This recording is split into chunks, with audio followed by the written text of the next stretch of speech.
La imaginación sociológica, por Charles Wright Mills. 53. Apéndice, sobre artesanía intelectual. 2. Pero, ¿cómo se usa este archivo? Que hasta ahora quizá os parezca más bien una especie de diario literario, en la producción intelectual. Solo el hecho de llevarlo es ya producción intelectual. Es un depósito de hechos y de ideas que crece sin cesar, desde las más vagas a las más precisas. Por ejemplo, lo primero que hice al decidirme a estudiar las minorías fue trazar un primer esbozo basado en una lista de los tipos de personas que deseaba comprender. Precisamente el cómo y el por qué decidí hacer ese estudio puede indicar el modo en que las experiencias vitales de uno alimenten su trabajo intelectual. He olvidado cuándo llegué a interesarme técnicamente en la estratificación, pero creo que debe haber sido al leer por primera vez a Veblen. Me había parecido siempre muy impreciso y hasta vago en lo que se refiere al empleo de las palabras negocios e industriales, que son una especie de traducción de Marx para el público académico norteamericano. Sea como fuere, escribí un libro sobre las organizaciones obreras y sus líderes, tarea motivada políticamente, y después un libro sobre las clases medias, tarea primordialmente motivada por el deseo de articular mi propia experiencia de Nueva York desde 1945. Luego me sugirieron algunos amigos que debía hacer una trilogía escribiendo un libro sobre las clases superiores. Pensé que me sería posible. Había leído de vez en cuando a Balzac, especialmente en el decenio de 1940 a 1950, y me había impresionado la tarea que se había impuesto a sí mismo de describir todas las clases y tipos importantes de la sociedad de la época que deseaba hacer suya. Yo había escrito también un trabajo sobre la minoría de los negocios, The Business Elite, y había recogido y ordenado estadísticas acerca de las carreras de los individuos más descollantes de la política norteamericana desde la Constitución. Ambas tareas habían sido inspiradas primordialmente por el trabajo de seminarios sobre historia de los Estados Unidos. Al hacer esos diversos artículos y libros, y al preparar los cursos sobre estratificación, quedaba, naturalmente, un residuo de ideas y hechos acerca de las clases altas. Particularmente en el estudio de la estratificación, es difícil evitar el ir más allá de la finalidad inmediata de uno, porque la realidad de todo estrato son en gran parte sus relaciones con nosotros. En consecuencia, empecé a pensar en un libro sobre la minoría o élite. Y sin embargo, no es así realmente como nació el proyecto. Lo que realmente ocurrió fue, 1. Que la idea y el plan salieron de mis ficheros, porque todos mis proyectos empiezan en ellos y los libros son simplemente descansos organizados del trabajo constante empleado en ellos. 2. Que al cabo de algún tiempo llegó a dominarme todo el conjunto de problemas que abarcan el asunto. Después de hecho mi primer esbozo, examiné todo mi archivo. No solo las partes de él que tenían una relación directa con el asunto, sino también las que parecían no tener con él relación ninguna. Muchas veces la imaginación es incitada con éxito reuniendo cosas hasta entonces aisladas y descubriendo entre ellas relaciones inesperadas. Habría apartados nuevos en el archivo para este grupo particular de problemas, lo cual me llevó naturalmente a nuevas ordenaciones de sus otras partes. Al ordenar un archivo, con frecuencia le parece a uno que está dando rienda suelta a su imaginación. Esto sucede, indudablemente, mediante el intento de combinar ideas y notas diversas sobre diferentes asuntos. Es una especie de lógica combinatoria, y la casualidad juega a veces en ella un papel curiosamente importante. Uno se esfuerza libremente por emplear sus recursos intelectuales tal como están representados en el archivo, en los nuevos temas. En el presente caso, yo empecé a usar también mis observaciones y mis experiencias diarias. Pensé primero en las experiencias que había tenido relativas a los problemas de la élite y después hablé con quienes me parecía que los habían experimentado o habían pensado sobre ellos. De hecho, empecé entonces a modificar el carácter de mis prácticas habituales para incluir en ellas, 1. A personas que figuraban entre las que yo quería estudiar, 2. A personas en estrecho contacto con ellas, y 3. A personas interesadas en ellas habitualmente de un modo profesional. No conozco las condiciones sociales plenas de la mejor artesanía intelectual, pero es indudable que el rodearse de un círculo de personas que escuchen y hablen y que tengan en ocasiones caracteres imaginativos es una de ellas. En todo caso, procuré rodearme de todo el ambiente importante, social e intelectual, que yo creía que me llevaría a pensar correctamente de acuerdo con los lineamientos de mi trabajo. Esto es uno de los sentidos de mis anteriores observaciones acerca de la fusión de la vida personal y la vida intelectual. En la actualidad, el buen trabajo en ciencia social no está constituido, ni en general puede estarlo por la investigación empírica definida.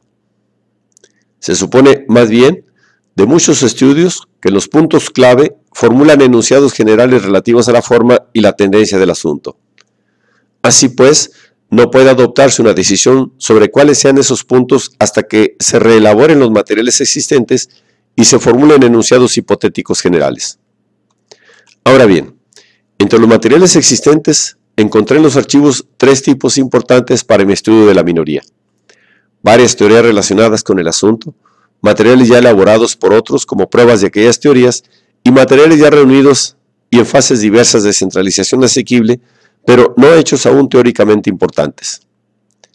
Únicamente después de haber terminado un primer esbozo de una teoría con ayuda de esos materiales existentes, puedo situar eficazmente mis propias aseveraciones centrales e impulsar y proyectar investigaciones para probarlas.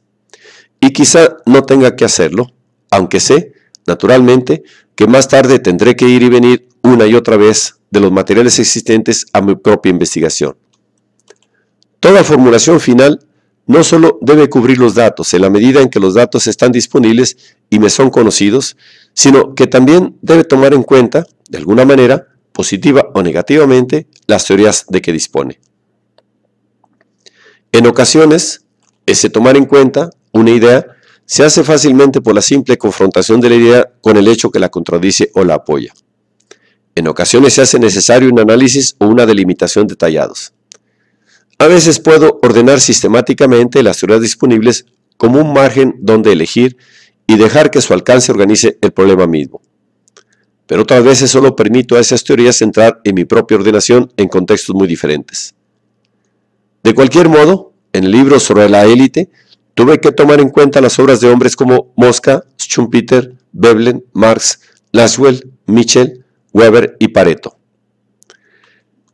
Al mirar algunas notas sobre esos autores, encuentro que ofrecen tres tipos de enunciados. Inciso A. De unos aprendemos directamente, renunciando sistemáticamente lo que dicen sobre puntos dados o en conjunto. Inciso B. Otros los aceptamos o rechazamos dando razones y argumentos. Inciso C. Y otros los usamos como fuentes de sugestiones para nuestras propias elaboraciones y proyectos. Esto supone comprender un punto y preguntarse después: ¿cómo puedo dar a esto forma demostrable? ¿Y cómo puedo demostrarlo? ¿Cómo puedo usarlo como centro de trabajo, como perspectiva de la cual emerjan con sentido detalles descriptivos? En esta manipulación de ideas existentes es, naturalmente, donde uno advierte su continuidad en relación con el trabajo anterior. He aquí dos extractos de notas preliminares sobre Mosca que pueden ilustrar lo que estoy tratando de exponer. Además de sus anécdotas históricas, Mosca respalda su tesis con esta afirmación: es la fuerza de la organización la que permite siempre a la minoría dominar. Hay minorías organizadas que gobiernan las cosas y a los hombres. Hay mayorías desorganizadas que son gobernadas. Pero, ¿por qué no examinar 1. La minoría organizada, 2. La mayoría organizada, 3. La minoría desorganizada, 4. La mayoría desorganizada? Eso merece una exploración en gran escala. Lo primero que hay que aclarar, ¿cuál es precisamente la significación de organizada? Creo que Mosca quiere decir capaz de conductas y acciones más o menos continuadas y coordinadas. Si es así, su tesis es correcta por definición. También podría decir, creo yo, que una mayoría organizada es imposible, porque equivaldría a que estuviesen a la cabeza de esas organizaciones mayoritarias jefes nuevos, mayorías nuevas, y está plenamente decidido a sacar a esos jefes de sus clases gobernantes. Los llama minorías directoras, todo lo cual es bastante flojo al lado de su gran afirmación.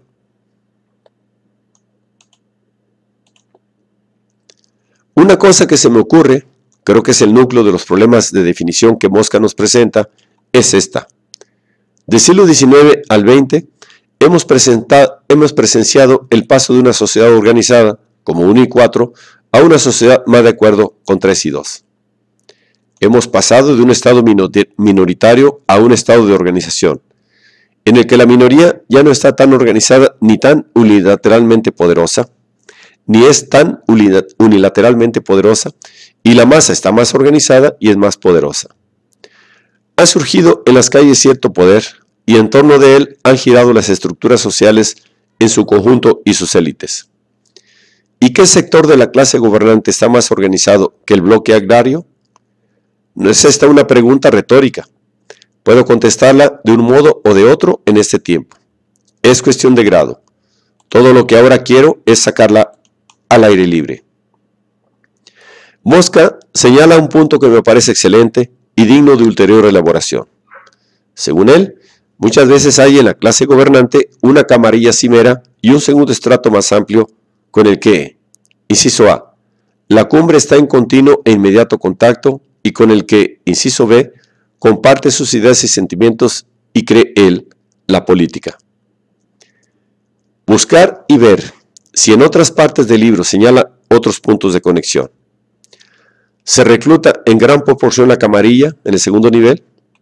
¿Es la cumbre responsable en cierto modo ante este segundo estrato? ¿O por lo menos tiene para él alguna consideración? Olvidemos ahora a Mosca. En otro vocabulario tenemos, inciso A, la minoría, por la cual se entiende la camarilla de la cumbre, inciso B, los que cuentan, y inciso C, todos los demás.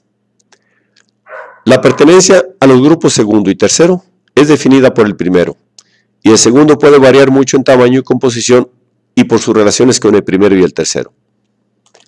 ¿Cuál es, de paso, el margen de variación de las relaciones del inciso B con el inciso A y con el inciso C?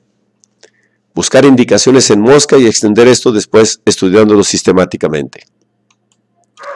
Ese esquema puede permitirme tomar más claramente en cuenta las diferentes minorías, que son minorías según las diversas dimensiones de la estratificación.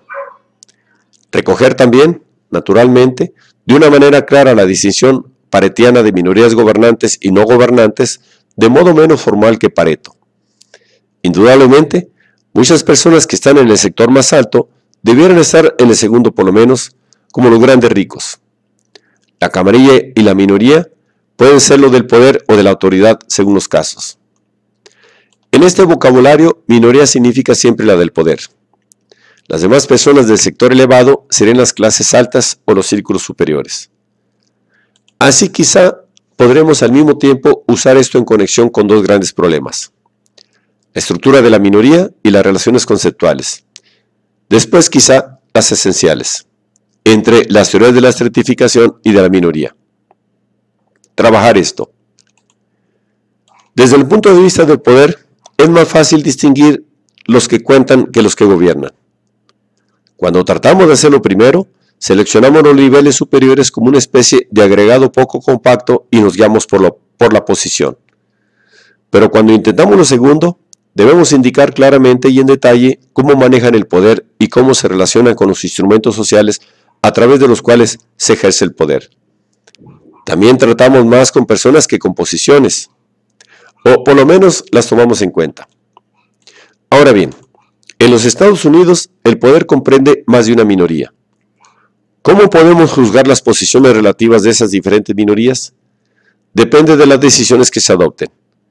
Una minoría ve a otra como formando parte de los que cuentan. Hay entre las élites este mutuo reconocimiento, que las demás élites cuentan. De un modo o de otro, son gentes importantes las unas para las otras. Proyecto: seleccionar 3 o 4 decisiones clave del último decenio. El lanzamiento de la bomba atómica, la disminución o el aumento de la producción de acero, la huelga de la GM en 1945 y el estudiar en detalle el personal que intervino en cada una de ellas. Usar las decisiones y su adopción como pretexto de entrevistas cuando salga en busca de contenido.